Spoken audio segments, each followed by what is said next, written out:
While there's nothing wrong with wanting to work hard and be dedicated to learning a new skill, the desire for instant perfection of said skill can leave us weary of trying in the first place. Hey there, my name is Vanessa Kaiser. I'm a ranch girl turned social worker turned business leader turned entrepreneur. I love to explore all things organization, leadership, growth, inspiration, and efficiency. There's a phrase we use a lot around here called rhythmic living, which I define as the continuous cycle of assessing what season of life we're in and how we create habits, routines, and processes that support our current season. This show is for business owners, leaders, mamas, aunties, sisters, and friends who want to grow and live inspired. Welcome to the Inspiring Heights podcast. When it comes to learning something new, I have one deeply rooted philosophy. Master it on the first try. That's it. You're welcome. Have an awesome day. Oh, wait. Maybe not? You're probably right. We should probably talk about that.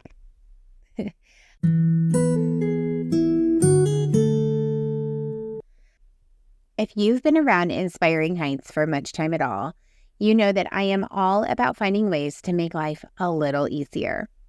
Finding tools and processes that bring efficiency to life is something I am majorly obsessed with. When I first started to see freeze dryers popping up on the internet, I brushed them off. Too expensive, too big, and honestly, besides freeze drying bananas, what else would we even use it for?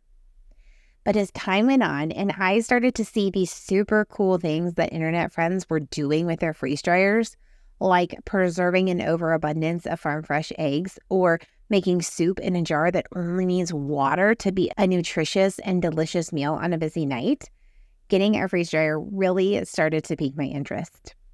So this last December, we went all in, and I will tell you, this is one purchase I have absolutely zero buyer's remorse for. The freeze dryer has been an incredible way to buy in bulk, i.e. saving money, because I don't have to worry about things going bad before we get them eaten. It has also allowed me to take batch meal prepping to a whole new level. You guys, I can literally buy a 20-pound bag of onions, sit down, cut them all up at once, freeze dry them, and not have to cut another onion for months. I think sometimes freeze dryers are seen as a homesteading trend only. And I'll admit, I kind of thought that at first too. But as we have gotten acquainted with this incredible tool, I can honestly say this is something that most everyone could benefit from having in their homes. From batching meal prep ingredients to creating entire meals that only require water to be ready to gobble down, the Harvest Right freeze dryer truly can help make your life a little easier. If a freeze dryer sounds like a good solution for your busy life, head over to affiliates.harvestright.com/2639. That's affiliates.harvestright.com/2639. Harvest Right has a variety of options for whatever machine makes the most sense for you.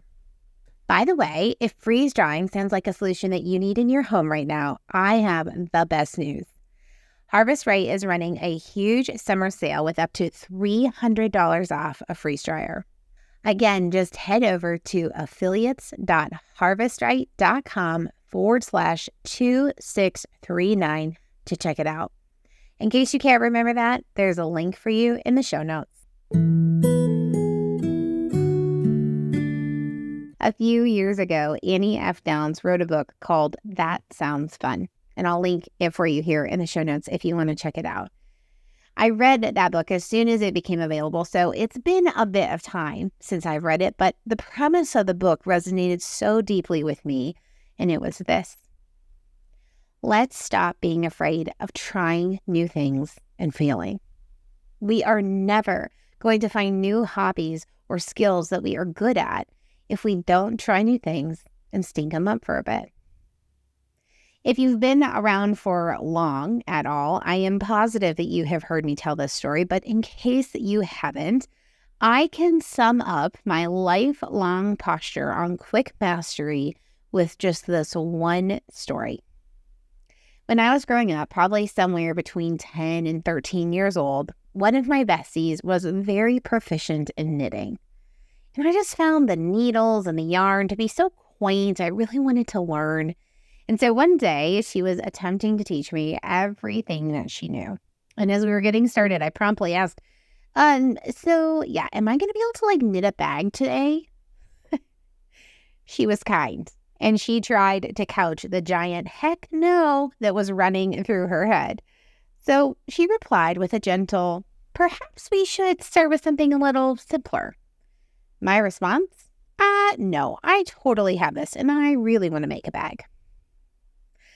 Here's what this story should tell you about me. Basically everything you need to know. 1, I have literally been a bag lady since I was a kid.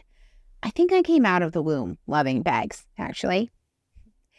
And the second thing, I really don't like that it takes time to master something new.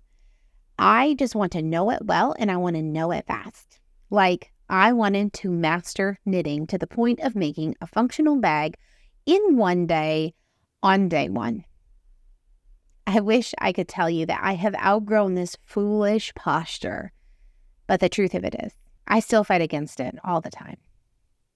Through my years of coaching and leading other humans, I've come to realize that there's actually a lot of us that struggle with this deep desire to be quick masters.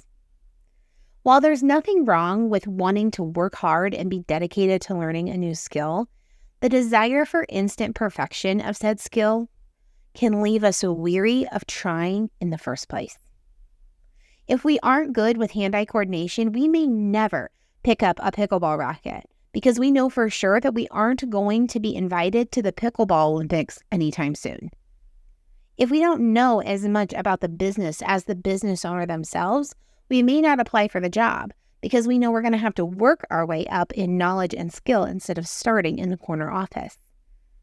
If we don't think that we can make a knitted bag in one day, we may not see the point of picking up the knitting needles in the first place. Yet, if we really stop to think about it, here's what we all know.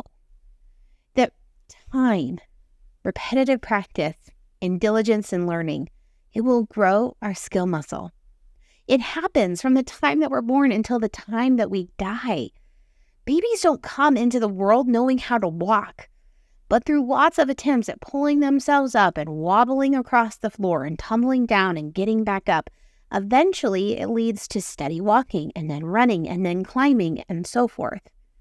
We don't come into the world knowing how to read, but through lots of time and practice, we learn words and spelling and writing, and before we know it, we are knee-deep in those Nancy Drew novels. We aren't born knowing how to do the jobs that we do. We get training and education and support, and eventually we become proficient at our work. The very fundamental components of life are made up of this learn, fall, get back up, keep going, grow in mastery cycle. So why is it that we're sometimes held up by not already possessing the skills? It's fear. Fear of failure. Fear of disappointing others. Fear of it not being fun. Fear of it being too hard. Fear of looking like a fool. Fear. But when we set fear down or we kick it straight in the teeth, the world becomes a much bigger place with many, many more opportunities. I want to pause for one quick moment before I get too much further down this the world is your oyster bit. I am not adventurous in nature. My idea of adventure is like planting a garden or trying my hand at raising 20 baby chickens. Sometimes when I'm real crazy, I pull into the gas station with only 10 miles left until empty. But I'm not a go skydiving, hop on a roller coaster, jump on an airplane, fly to Mexico on a whim kind of person. It's not my style. It's not my jam. And I am 100% okay with it, as long as I'm not letting fear hold me back.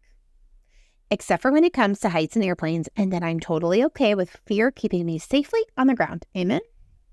I tell you this because I want to be clear that this is not a rally speech for becoming daredevils in life. It's not. It's an invitation to consider, where is fear holding me back from trying something that sounds fun? Okay, now that we're clear on that, let's get back to the world is your oyster bit. When we stop letting fear hold us back from trying new things, from having that conversation, from saying yes, we will find ourselves in some really scary moments. We will for sure find ourselves bunched up on the floor like a toddler learning to walk who just let go of the coffee table and tumbled over. Sometimes we'll scrape our knee, we'll whack our head, but if we keep going, we will eventually learn to walk. But much like toddlers don't learn to walk on their own accord, so do we need support in our learning of new things. No matter what it is, a new skill or hobby, trade or profession, or uncharted territory in a relationship, we can greatly benefit from finding someone who has gone before us, someone who can mentor, teach, correct, and guide us as we learn. This might feel repetitive, but let me say it very plainly. We need to be willing, consciously willing, to try and fail. When we start knowing time, patience, and some waste is probably going to be a part of the mastery process, we're much more likely to get started. I have felt this so deeply this year as I have been working to start my business. This new adventure, which is still pretty quiet for now and unfolding slowly one day at a time, has proven to be scary. It's scary to put myself out there. It's scary to know that I have so much to learn and I will fail at things. But by acknowledging that the first step is the hardest and that the tools that I create will absolutely require tweaking and change because they are not ever going to be 100% perfect, I have been able to say that reality isn't going to hold me back from the starting line. I know it's coming. It's inevitable. Have you ever met a business owner who's gotten it all right away every time? No, because perfection doesn't exist.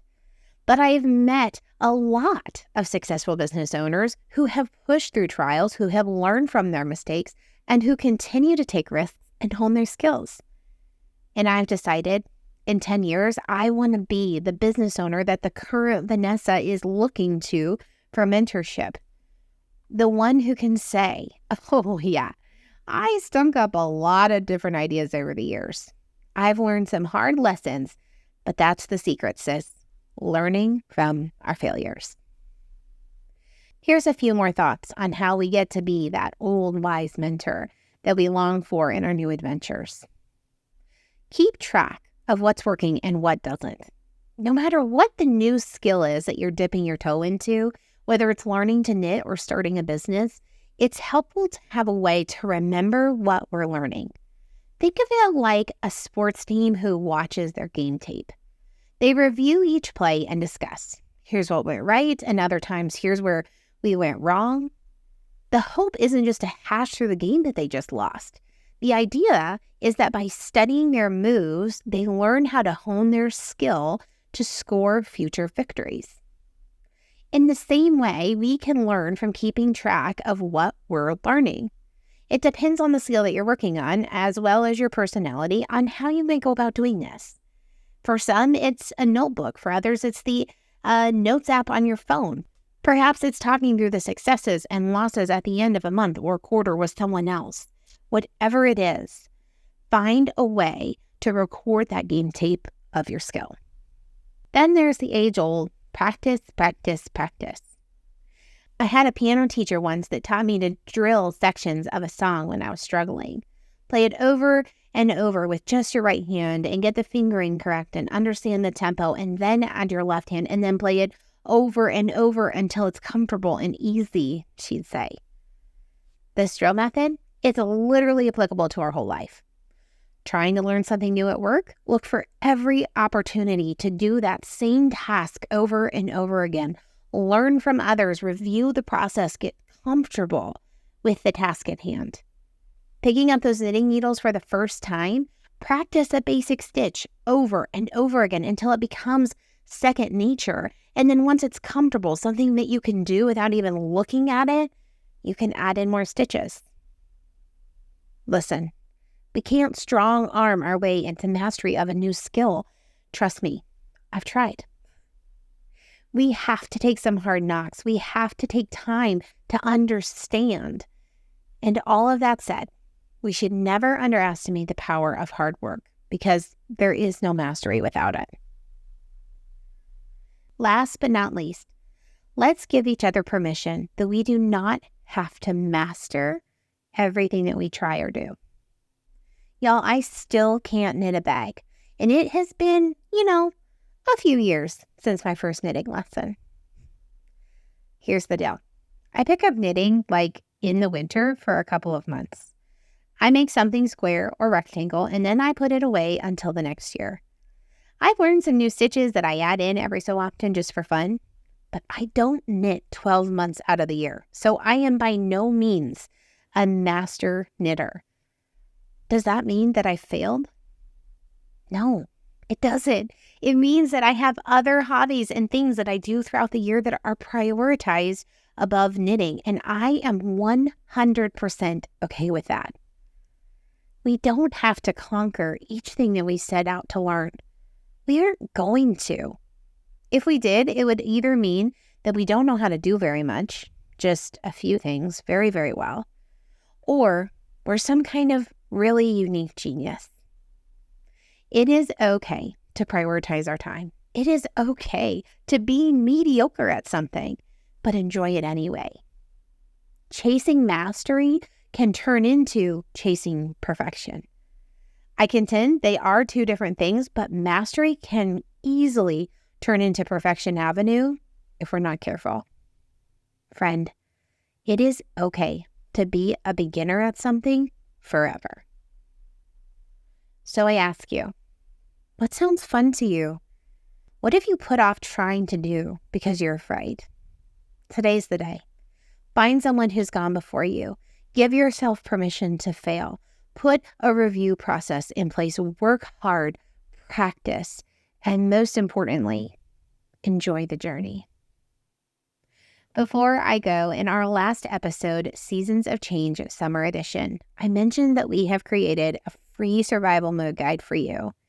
This is a great tool for doing a quick check-in with ourselves as we strive to live present and engaged lives. To access your free guide, just head over to inspiringheights.org/survival mode guide. That's inspiringheights.org/survival mode guide, all one word. I will also drop a link for you in the show notes. And that's a wrap. Thanks so much for tuning in today. Do you have questions, comments, or insights on today's content? I would love to hear from you. You can DM me on Facebook or Instagram, or head over to our website, inspiringheights.org, and click on the Contact Us form. I will link all those locations here in the show notes. P.S. If you haven't already, I would love for you to leave a 5-star rating and a quick review of the podcast. This helps get our content in the hands of new listeners.